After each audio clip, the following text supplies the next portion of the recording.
وقال من أحد تاريخ دون يكون بيجان تاي سد حيت بنك بيش جون سنة لبكم كوي لباتنك كسر بعد ورك قلب من ما شبكة سيرت ميديا سيرت ميديا سيرت ميديا سيرت ميديا ميديا ميديا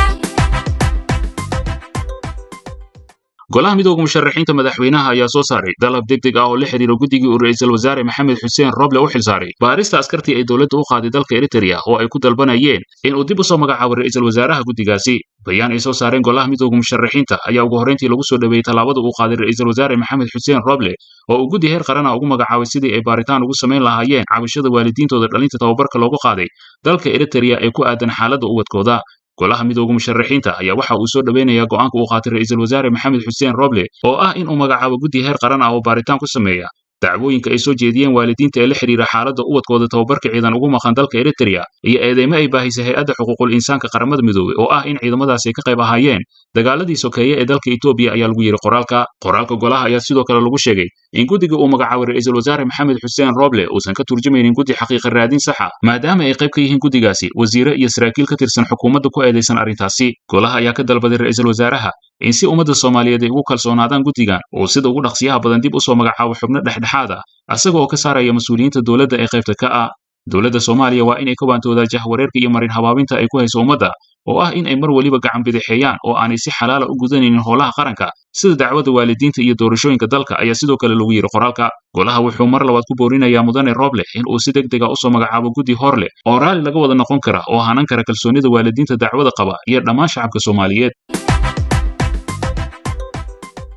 ila wareejin lagu kalsoon yahay ayaa shabakada sirta media u sheegay in wali madaxtooyada Soomaaliya ay saameyn weyn ku leedahay saddex ka mid ah maamul goboleedyada dalka kuwaas oo markii horeba taageersanaa madaxweynaha muddaxileedkiisu dhamaaday Maxamed Cabdullaahi Farmaajo fila Soomaaliya ayaa la sheegay in ay gacanteeda ku soo magacawday inta badan xubnaha bedelka ku yimid ee gudiyada heerarka kala duwan ee maamul goboleedyada Koonfur Galbeed iyo Hirshabelle sidoo kale waxa soo baxay warar sheegaya in ilaa ay hadda madaxtooyada Soomaaliya ay faragelin ku hayso maamul goboleedka Galmudug oo ah maamulka kaliya ee aan ilaa ay hadda soo magacaabin gudiyada doorashada kadib heshiiskii lagu gaaray magaalada Muqdisho ee arrimaha doorashooyinka dalka qof xog ogaal ah ayaa shabakada sirta media u sheegay in sababta ay Galmudug u soo magacaabin ay tahay culays weyn oo ka saaran dhinaca fila Soomaaliya waxaase la filayaa in maalmaha soo aadan ay ku dhawaaqaan gudiyada doorashada ee heerarkooda kala duwan hogaamiyaha xisbiga wadajir Cabdiraxmaan Cabdishakuur Warsame ayaa daraad sheegay in taliyahana wasugida Nisa Fahad Yaasiin Xaaji Daahir uu wali faragelin ku hayo arrimaha gudiyada doorashada Soomaaliya iyadoo si gaar ah loogu eedeeyay in dhinaciisa ay ka yimaadeen inta badan xubnaha maamulka Hirshabelle mucaaradka Soomaaliya ayaa qoys taagan waxaana dadaalkii u galeen in xubnaha ku xiran fila Soomaaliya laga saaro guddiga hal bacaad lagu lisay ka dhigi u haylanaanta madax goboleedyada qaarkood ee fila Soomaaliya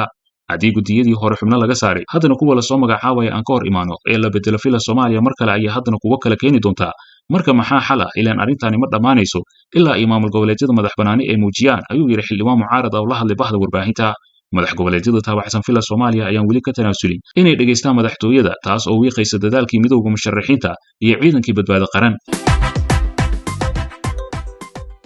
shabakada sirta media ayaa xaqiijisay in saraakiil sare oo ka tirsan booliska Soomaaliya ay lacag ka qaataan isbaarooyin ay ciidamada dawladda dhigteen wadada xiriirisa Muqdisho iyo Afgooye iyo sidoo kale xaafado kamid ah magaalada Muqdisho isbaarooyinka yaala gudaha magaalada Muqdisho ayaa ku tirsan wadada Ex Control Balcad ama xaafado kamid ah degmada Yaaqshid iyo Heliba waxaana dadweynaha loogu qaadaa lacag u dhaxeeya 2 ilaa iyo $10 iyadoo lacagta ugu badan laga qaado gaadiidka dhagaxanta iyo ciidda lagu raro xogaha shabakada sirta media ayaan ku ogaanay in toddobaadkii lacag laga siiyay saraakiil sare oo ka tirsan booliska Soomaaliya dhammaan isbaarooyinka yaala Muqdisho iyo duleedkeeda laba taliye oo ah kuwa sarsare ayaa toddobaadkii midna la siiyay 300 halka kan kalena la siiyay 500 waana isbaarada taala duleedka Muqdisho oo kaliya halka kuwa gudaha ay qaataan saraakiil hoose laakiin ku xiran kuwa ka sareeya ayuu yiri mid kamid ah gudoomiyaasha degmooyinka gobolka Banaadir oo la hadlay bahda warbaahinta afar maalmood ka hor ayaa la qaaday isbaarooyin yaalay inta u dhaxaysa Muqdisho iyo Afgooye kadib markii warbaahinta Muqdisho ay baahiyeen warar la xiriira in halkaasi dadka lagu dhibaateeyo jahwareerka siyaasadeed ee xilligaani kala guurka ayaa saraakiil badan ay kaga faa'iideysanayaan in ay lacag ku urursadaan ayaga oo rumaysan inaan lala xisaabtami karin isla markaana haddii dawlad cusub ay timaado xilka laga qaadi doono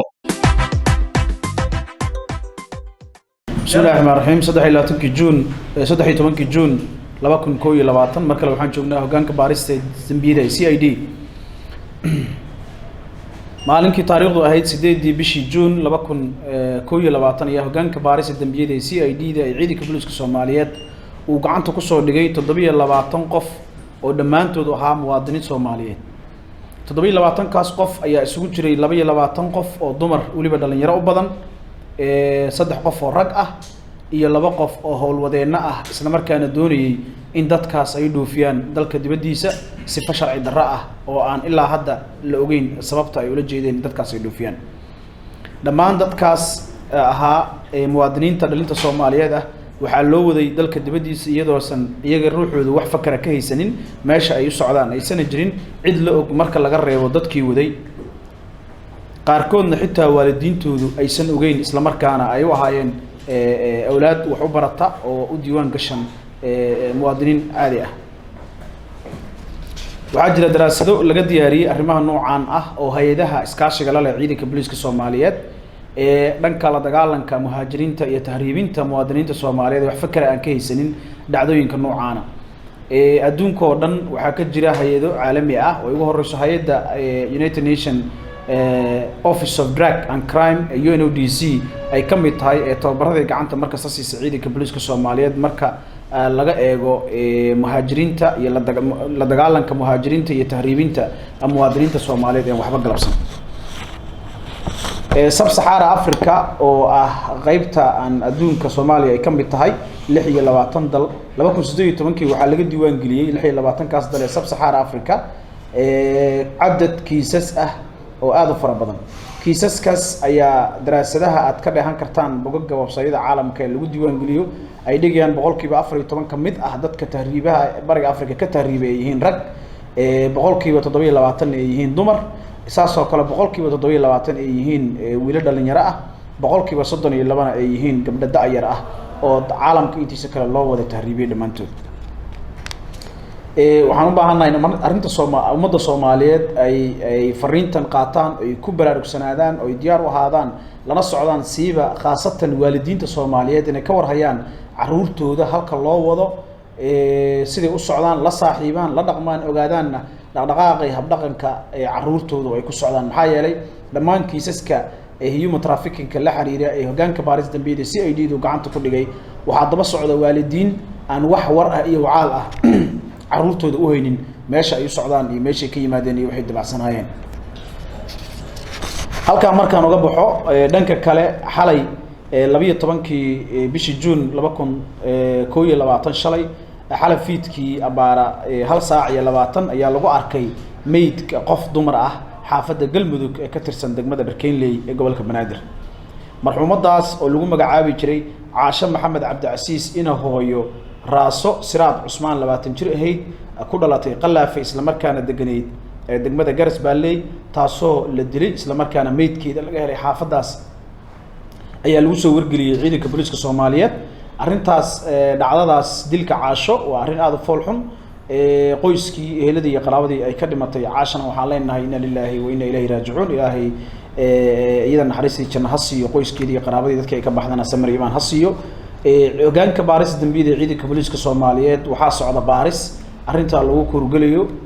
walow eedeysanihii ilaa hadda aan gacanta lagu haynin laakiin ay socdaan baaris iyo dabagallo la xiriira arrintaas sida horeba dhowr jeer u dhacday ciidanka booliska Soomaaliyeed falalka noocaas oo kaleeta ah dabagallada iyo la dagaalanka ka hortagga iyo ka dabatagga falalka noocaas markay dhacaan dhowr jeer kala duwan waxaan u soo qabanay eedeysanayaashii falka ku lug lahaa dhowr jeer hore waxaad ogtihiin in kiisas xamar ka dhacay oo eedeysanayaasha ay baxsadeen gobolada laga soo qabtay kiiskii u dambeeyay ee gabadha degmada Wardhiigley ninkeedu ku dilay saasoo kale gacanta lagu soo dhigay waa la wadaagnay bulshada Soomaaliyeed saanoo kale to marxuumad Caasho waxaan rajaynaynaa eedeysanaha falka ku eedeysan oo kiiskaas geystay in ilaahay idinkii gacanta lagu soo dhigi doono isna cadaalad la waafajin doono waa maasantiin assalamu alaykum waraxmatullaahi wabarakaatuh